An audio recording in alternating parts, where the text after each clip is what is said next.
तो हेलो दोस्तों, मैं बादल सवाल गीता क्लास में आपका स्वागत है। दोस्तों, जो हमारी मैथ इस वजह से चली हुई थी केवीएस की, तो उसकी जो हमारा एग्ज़ाम हो चुका है, आंसर की आ चुकी है, बहुत अच्छा हमारा एग्ज़ाम हुआ सभी का। तो उसमें जो है रिजल्ट उसका आने वाला है। तो अब हम एक नई वैकेंसी की तैयारी करेंगे जो कि हमारी आने वाली वैकेंसी है। तो उसके लिए हम तैयारी शुरू करने वाले हैं DSSB, यूपी टेट, बीएड, जो हमारा एंट्रेंस एग्ज़ाम है उसके लिए। तो इन 2-3 एग्ज़ाम को जो हम टारगेट करेंगे और अपनी एक नई सीरीज शुरू करने वाले हैं मैथ की। तो मेन टारगेट हमारा क्या रहेगा? मेन टारगेट हमारा रहेगा DSSB, यूपी टेट, जो आपका जो है सेम जो है पैटर्न हमारा जो होता है। DSSB का जो हमारा पैटर्न होता है उसमें 20 क्वेश्चन हमारे मैथ के आते हैं, 20 क्वेश्चन हमारे रीजनिंग के आते हैं। उसका सिलेबस किसी के पास भी फिक्स नहीं है, क्योंकि उसमें उसका सिलेबस हमें जो है केवीएस की तरह नहीं बताते। ठीक है, तो उसका उसी तरह जो है हम तैयारी करेंगे। अपना जो है पूरा कंटेंट जो है अपना तैयार कर लेंगे, अपना पूरा मैथ हम जो पूरा रीजनिंग जो है हम जो है तैयार कर लेंगे। तो देखते हैं आज के हमारे जो है टॉपिक है। आज हम एक नया चैप्टर शुरू करने वाले हैं इस श्रृंखला में। एक पहला चैप्टर जो हम शुरू करने वाले हैं, संख्याओं पर आधारित संक्रियाएं। मैथ का जो है पहला चैप्टर है संख्याओं पर आधारित संक्रियाएं, प्रॉब्लम्स ऑन नंबर्स। ठीक है, तो प्रॉब्लम्स ऑन नंबर्स जो है हमारा ये चैप्टर आज शुरू करने वाले हैं और देखेंगे क्या क्या टॉपिक है इसमें, समझने लायक क्या क्या टॉपिक है जिससे क्वेश्चन आते हैं। या ये आपका यूपी टेट हो, DSSB हो, या आपका कोई भी स्टेट हो, या बीएड का आपका एंट्रेंस हो, बीएड एडमिशन का जो आपका एंट्रेंस है, या वो आपका वो भी हो, तो उसमें भी आपको जो है बहुत ज़्यादा हेल्प करेंगे ये क्वेश्चन। तो देखते हैं हम आज के हमारा क्वेश्चन क्या है। सबसे पहले इस चैप्टर के बारे में समझेंगे। क्वेश्चन हम जो है कल से करेंगे, लेकिन इस बार चैप्टर के बारे में आज समझेंगे कि किस तरह क्वेश्चन हमने इसमें पूछे जाएंगे और कितना इंपॉर्टेंट है ये क्वेश्चन जो हमारा जो है ये चैप्टर। तो संख्याओं पर आधारित संक्रियाएं, ऑपरेशन ऑन नंबर्स जो हमारी ये है चैप्टर है हमारा। तो इसमें सबसे पहले स्थानीय मान, किसी भी संख्या का स्थानीय मान हमसे पूछा जा सकता है। जैसे हम लिख दे 7, 5, 3, 4, 2, 1, ये हमारी जो है हमने संख्या लिख दी और हमसे पूछ लिया 3 का स्थानीय मान। 3 का स्थानीय मान हमसे पूछ लिया। तो स्थानीय मान क्या है? वो स्थान जहाँ पे वो मौजूद है, जहाँ पर वो स्थिर है। 3 कहाँ पर है? 3 है यहाँ पर, तो 3 यहाँ पे है। 3 इससे बाद में कितनी संख्या है? इसके बाद में 3 संख्या है, तो 3 ही जीरो लगाते हैं, 1, 2, 3। तो 3 का स्थानीय मान क्या होगा? 3 का स्थानीय मान हो गया हमारा 3000। ठीक है, तो ये तरीका है स्थानीय मान ज्ञात करने का। तो जैसे हमने स्थानीय मान ज्ञात कर लिया, अपना स्थानीय मान ये हो गया हमारा। उसी तरह हम जो है जातीय मान, ये हमारा हो गया स्थानीय मान कि मतलब जिस स्थान पर हमारी संख्या है उसके वही उसका जो है स्थानीय मान होगा। जो हमारी 3 थी, तो 3 के बाद जो हमारी जितनी भी संख्या हमारी थी उसमें इतनी ही जीरो हम लगा देंगे, तो हमारा जो स्थानीय मान होगा। उसके बाद जातीय मान की बात करें, कोई भी संख्या हो, 1 हो, 2 हो, 3 या कोई भी हमारी संख्या हो, तो उनकी जाति उसी नंबर से जो है हम जो है डिफाइन कर सकते हैं। तो 1 की जाति क्या होगा? 1, 2 की जाति क्या होगा? 2, 3 की जाति क्या होगा? 3। तो उनका किसी भी संख्या का जातीय मान वही संख्या हमारी होती है। ठीक है, एक हमारी ये बात होगी। ठीक है, एक तो हमारा स्थानीय मान हो गया, जहाँ 3 का स्थानीय मान हमने निकाला था। अब उसके बाद हमारी क्या है? संख्याओं को शब्दों में लिखना। अब कोई संख्या हमने लिख ली, कोई संख्या हमें दे दी एग्जाम में कि 5415, 5415। तो इसे हम जो है शब्दों में लिखेंगे। शब्दों में हमसे लिखने को बोल दिया कि 5000, ऐसे लिखेंगे 5000। सबसे पहले क्या लिखेंगे? 5000। उसके बाद 400, 400। ठीक है, उसके बाद 15, ये हमारे जो है क्या हो गया? ये हमने जो है इस संख्या को 5415 को हमने जो है शब्दों में लिख दिया। तो ये भी हमारे जो एग्जाम में क्वेश्चन आए हुए हैं। इस तरह के भी सिंपल क्वेश्चन हमारे जो है एग्जाम में आते हैं। ठीक है, उसके बाद संख्याओं को अंकों में लिखना। अब इसी संख्या को हमें जो एग्जाम में दे दिया 5415 को अंकों में लिखो। तो हमें पता है कि हमें क्या है, इधर से देखेंगे 5415, 5415, तो हम अंकों में ऐसे लिख देंगे। जब हमें पता है लिखने का कि शब्दों में कैसे लिखना है, अंकों में कैसे, देखो आसान है। ये लग रहा होगा कि बहुत ही आसान, ये चीज़ कहाँ पूछी जाती है, लेकिन एग्जाम में ये चीज़ आती है। ठीक है, तो आप जो है संख्याओं को जो है शब्दों में लिखना और संख्याओं को अंकों में लिखना है, भी इसमें भी जो है गलती हो जाती है। ये संख्या मैंने आपको छोटी बताई, जो बड़ी संख्या में दे दी जाती है 7-8 अंकों की हमें जो एग्जाम में दी जाती है, और उन्हें जो है शब्दों में या अंकों में या ऑप्शन में हमें लिखे होता है शब्दों में। अब मैं हमें जो है 8 अंकों की कोई संख्या दे दी और हमें ऑप्शन में दे दिया शब्दों में लिखा हुआ, तो हमें जो है एक एक बात का बड़ा ध्यान रखना पड़ेगा और जो है इसमें गलती होने के चांस बढ़ जाते हैं। तो आपको इस बात का भी ध्यान रखना है। उसके बाद संख्या 2, 3, 4, 5, 2, 3, 5, 4, 8, 9, 11 इनसे विभाजित होने वाले जो है नियम है।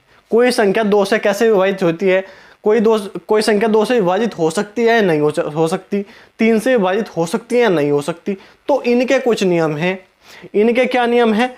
अब 2 से विभाजित होने का कोई नियम, अगर 2 से विभाजित हम कोई संख्या दिखे तो उसकी लास्ट की जो इकाई का अंक है वो 2 से विभाजित होना चाहिए। क्या? इकाई का अंक, इकाई का अंक, इकाई का अंक 2 से विभाजित होना चाहिए, 2 से विभाजित होना चाहिए, विभाजित होना चाहिए, होना चाहिए, ठीक है, 2 से विभाजित होना चाहिए।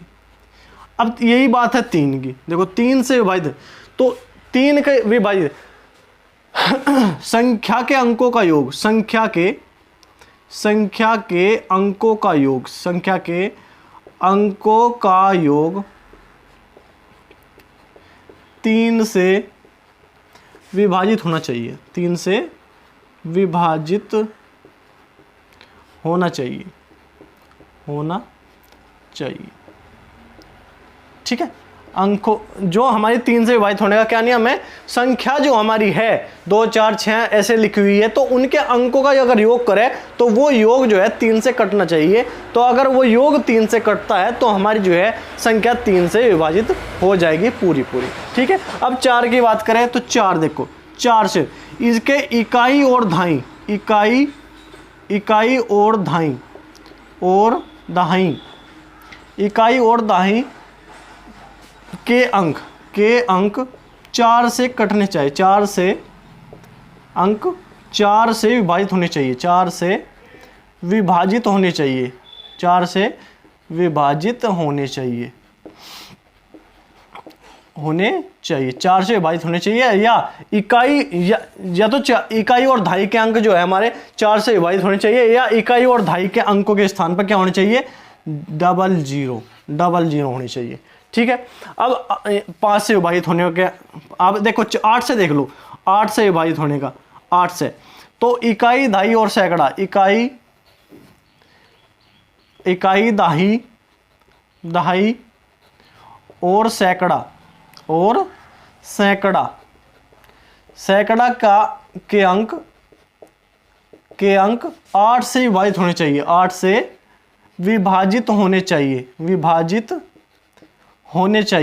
8 से विभाजित होने चाहिए, या इकाई, दहाई और सैकड़ा के स्थान पर क्या होने चाहिए? 000 होनी चाहिए। ये भी हमारे जो है 8 से कट सकते हैं। अब 5 से विभाजित होने के नियम देखते हैं। 5 से विभाजित होने के नियम, इकाई का अंक 0 या 5 होना चाहिए, 0 या 5 होना चाहिए, 5 से कट जाएगी संख्या, ठीक है, 0 हो या 5 हो, ठीक है। अब जो 3 का है वही 9 का है, ठीक है। अब 11 से विभाजित होने के नियम, तो देखो बाईं ओर से कोई भी संख्या है उसके बाईं ओर से सम व विषम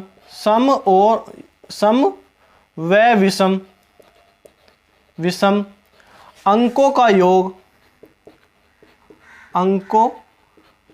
के योग, सम और विषम अंकों के योग का अंतर 0 या 11 से कटने वाली संख्या,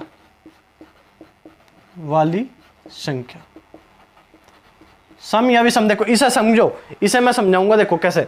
जैसे हमने लिख दिया 2, 3, 4, 5, 8, ठीक है। तो बाईं तरफ से देखना, बाईं तरफ से देखेंगे तो सम संख्या कौन सी, विषम संख्या 1 हो गया, 3 हो गया, 5 हो गया। एक तो हो गई विषम, तो ये होगी इनका योग, और सम कौन सी होगी, दूसरा और चौथा इनका योग। इनके योग, पहले तो इनका योग करो। विषम कौन सी होगी, 2 3 5, ये वाले तीनों संख्या इनका योग, और 2 और 4 ये होगी हमारी सम संख्या। तो इनका योग करो, और इन दोनों का जब अंतर करेंगे तो हमारे पास 0 आनी चाहिए, या कोई ऐसी संख्या आनी चाहिए जो 11 से कट सकती है। तो हमारा जो है अंक, हमारी संख्या जो है 11 से पूरी कट जाएगी। ठीक है, ये हो गया हमारे जो है इनसे कटने के नियम। ठीक है, अब इकाई का अंक जानना, इकाई का अंक जानना वाले भी जो हमारे क्वेश्चन बहुत आते हैं। कैसे आते हैं, एक तो सिंपल आ गया ऐसे, जैसे 58 गुणा 44 गुणा 22 गुणा 11। अब इसमें इकाई का अंक हम कैसे ज्ञात करेंगे, इकाई का अंक लिया, 8 की गुणा 4 में कर दी, 8 चौक 32, 32 आ गया। इसमें इकाई का अंक क्या है, 2, 2 की गुणा इसके इकाई अंक में कर दी, 2 दूनी 4, क्या आ गया 4। अब 4 की गुणा क्या कर दी, इसके इकाई के अंक में कर दी 4, 4 एकम 4, तो हमारी इकाई का अंक क्या आ गया 4। एक तरीका तो हो गया इस तरह के क्वेश्चन में ये इकाई का अंक। अब यह हमारे पास क्या आ गया, हमारे पास आ गया इतनी बड़ी संख्या आ जाएगी, 2 3 5 7, इसका इकाई का अंक, इसका जो है वर्ग दे दिया 173, वर्ग दे दिया 173, इसका इकाई का अंक हमें निकालना है। 2 3 5 7 का वर्ग दे दिया 173, वर्ग मतलब घात में दे दिया 173, तो इकाई का अंक निकालना है। तो जो घात दी गई है हमें, घात दी गई है जो, उसे 4 से भाग दे दो। अब 4 से ऐसा भाग दें तो क्या होगा, 4 चौक 16, 4 दूनी 12, सॉरी 4 ते 12, क्या बचेगा, शेष क्या बचेगा 1। तो जो शेष बचेगा, शेष क्या बचा हमारा, 4 से भाग देने, घात को 4 से भाग देंगे तो शेष बचेगा 1। जो इकाई का अंक है, इकाई का अंक 7 है, इसकी घात अगर 1 होगी तो हमारा इकाई का अंक क्या हो जाएगा 7। तो इकाई का अंक हमारा क्या हो जाएगा 7। ठीक है, इकाई का अंक हमारा क्या हो जाएगा 7। ठीक है, तो जो में हमें घात दी गई है उसको जो है 4 से भाग देना है, और जो शेष बचेगा उसे जो है इसके इकाई के अंक की घात में लिख देना है, तो हमारा इकाई का अंक आ जाएगा। ठीक है, सिंपल बात है। अब तो ये हमारे देखो संख्याओं का संक्रियाएं जो हमारे चैप्टर है, इसमें यही क्वेश्चन आते हैं इस तरह की, गुणा करनी, संख्याओं को गुणा करना, संख्याओं को भाग करना, संख्याओं को किस तरह हम गुणा कर सकते हैं, किस तरह हम भाग सकते हैं, बड़ी से बड़ी संख्या का हम गुणा कर सकते हैं। देखो जैसे 999 गुणा 80, तो इस तरह अगर बड़ी बड़ी संख्याओं का हम गुणा करें तो कैसे कर सकते हैं, ये भी हमें इसमें सिखाया जाएगा। तो ये संख्या हमारे किसके पास है, ये संख्या हमारे पास है 1000 के पास, तो इसे हम लिख सकते हैं 1000 - 1। ठीक है, और इसकी गुणा करें किस में करेंगे, 80 में। तो सबसे पहले तो 80 की 1000 की गुणा करेंगे 80 में, तो क्या आ जाएगा 80,000, 80,000, 80, 1 2 3, 80,000। फिर माइनस चिन्ह लगाओगे, 1 की गुणा करेंगे 80 में, 1 गुणा 80 80, तो इसे ऐसे में से घटा देंगे, 80,000 में तो 80 घटा देंगे तो क्या होगा 0। ठीक है, 0। फिर 10 में से 8 जाएंगे 2, फिर यहाँ पे क्या बचेगा 9, फिर यहाँ पे क्या बचेगा 9, और यहाँ पे क्या बचेगा 7। तो ये घटाने के, ये हमारी गुणा करने के बाद ये आ जाएगा। तो इस तरह जो है हम सिंपल बनाते हैं। इसमें जो है हम गुणा को, भाग को, हमारे जो है हमने इस संख्या से इसको भाग दिया, हमारे पास शेष ये है, तो हमारा जिस संख्या को हमने भाग दिया था वो क्या होगा। तो इस तरह जो है संख्या का ऑपरेशन है, ये मान लो नंबरों का ऑपरेशन है। इस चैप्टर में नंबरों का हमें ऑपरेशन करना, इन मेथड से करना। ठीक है, तो आज की जो है हमारी क्लास यही है। मैंने थोड़ा जो है इसको समझाने की कोशिश की है, पहला चैप्टर हम शुरू करने वाले हैं तो इसको थोड़ा मैंने समझाने की कोशिश की। फिर कल से जो है नेक्स्ट क्लास होगी और क्वेश्चन हम करेंगे। पहले जो है हम एक चैप्टर को लेंगे, उसे जो है अच्छे से समझाएंगे, फिर उसके क्वेश्चन करेंगे जिससे कि आपको कोई दिक्कत ना हो। तो ठीक है, क्लास आज के लिए इतना ही है, छोटी छोटी क्लास करेंगे, कोई भी आपको लोड लेने की जरूरत नहीं है। क्योंकि देखो आपने केवीएस में देखा होगा बहुत ही सिंपल क्वेश्चन हमारे जो है मैथ के भी और रीजनिंग के भी आए। तो ठीक है, घबराने की कोई जरूरत नहीं है। तो ठीक है, आज के लिए इतना ही। अगर क्वेश्चन आपको समझ में आ रहे हैं, डिस्कशन आपको अच्छा लग रहा है, देखो ज़्यादा से ज़्यादा जो है आपको जुड़ने की जरूरत है गीता क्लास के साथ। तो आप ज़्यादा से ज़्यादा जुड़िए और अपने दोस्तों के साथ, अपने दोस्तों को भी इसके साथ जोड़िए अपनी क्लास के साथ। तो ठीक है, और क्वेश्चन जो वीडियो को शेयर कर दिया करो, लाइक करो, चैनल को सब्सक्राइब करो। तो ठीक है, आज के लिए इतना ही। धन्यवाद। जय हिंद।